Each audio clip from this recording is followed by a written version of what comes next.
Today, I've got a really unique game for you guys for Saturn Day. We're going to take a look at something called Courier Crisis. It was originally released in 1997 for both the original PlayStation and, of course, the SEGA Saturn. What you're seeing here is, as always, the SEGA Saturn version. The game was so poorly received upon its original release, I can't even begin to tell you how ignored this title was.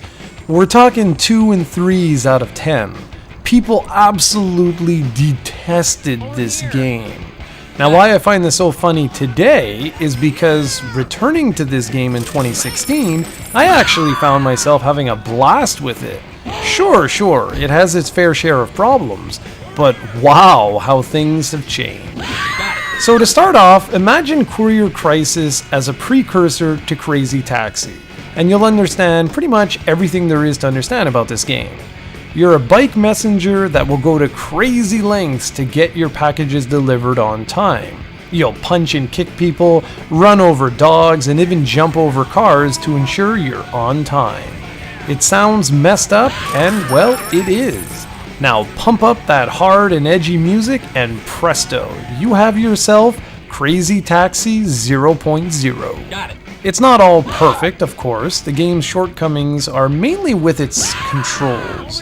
While they're tight and responsive in and of themselves, the problems arise when you slam into a truck or try and turn if you happen to have already gone beyond your target. These elements can get extremely frustrating because they completely destroyed any sense of speed the game had. However, with practice, you can easily master the stages and really get into the flow of the game. The environments are quite small and limited, as in there aren't that many of them, but what's here takes a while to master. There are alleys, hidden areas you can access via jumps, and more. Each level may only last maybe even a minute or two early on, but eventually the game ramps up the difficulty and you'll be struggling to keep up with the timer. After you collect enough money, you can upgrade your bike, which allows you to jump a little bit higher or pedal a little bit faster.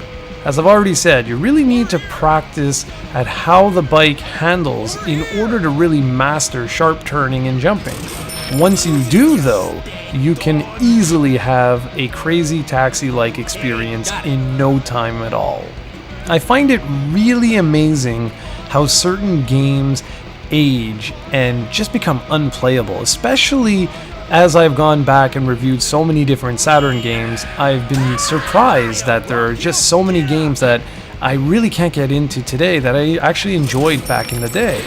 This is actually the exact opposite. I really didn't get into this back in the day.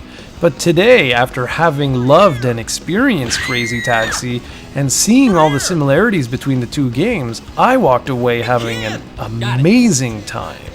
Now, the good news is that Courier Crisis from GT Interactive is extremely cheap on the Saturn. So if you want a really fun and mindless arcade game, go ahead and give this a shot. You could really do a lot worse.